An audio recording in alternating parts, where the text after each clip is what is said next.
মুক্তিযোদ্ধা জিতবে, রাজাকার কোনোদিন এদেশে জয় লাভ করতে পারবে না। এই আলবদর রাজাকারের বাচ্চারা এখনো কিন্তু ফজলুর রহমানদের মতো মুক্তিযোদ্ধারা জীবিত আছে। এই দেশে মুক্তিযুদ্ধ হয়েছে, মুক্তিযুদ্ধ সত্য, 30 লক্ষ লোক জীবন দিয়েছে, এটাও সত্য। এই যুদ্ধের মধ্য দিয়ে আমরা সেদিন তাদের সঙ্গে যুদ্ধ করেছি।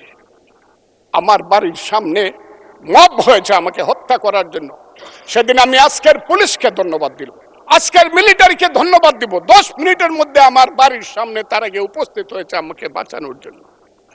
অনেক চক্রান্তের মধ্য দিয়ে ইলেকশন হয়েছে।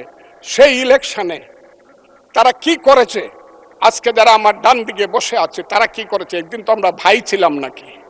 তারা যা করেছে সেটা কল্পনা করার মতো না। যত চক্রান্ত করেছে, সেই চক্রান্তের ভিতর দিয়ে যখন তারা প্রচার করতে শুরু করলো তারা বাংলায় 2/3 মেজরিটি পেয়ে তারা পাস করবে, আমি হতভাগা ফজলুর রহমান বলেছিলাম জামাত জোট যদি মেজরিটি পায় তাহলে আমি খাবো। এই কথাটা আমি বলেছিলাম, আমি বেশ খাবো। হ্যাঁ, কথাটা সত্য, আমি বলে যাচ্ছি।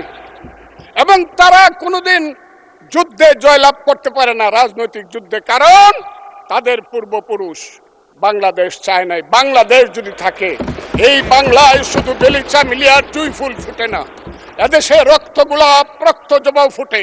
এদেশের জঙ্গলে শুধু কোকিল ডাকে না, এদেশের জঙ্গলে রয়্যাল বেঙ্গল টাইগারও থাকে। যতদিন রয়্যাল বেঙ্গল টাইগার থাকবে, মুক্তিযোদ্ধা জিতবে, রাজাকার কোনোদিন এদেশে জয় লাভ করতে পারবে না।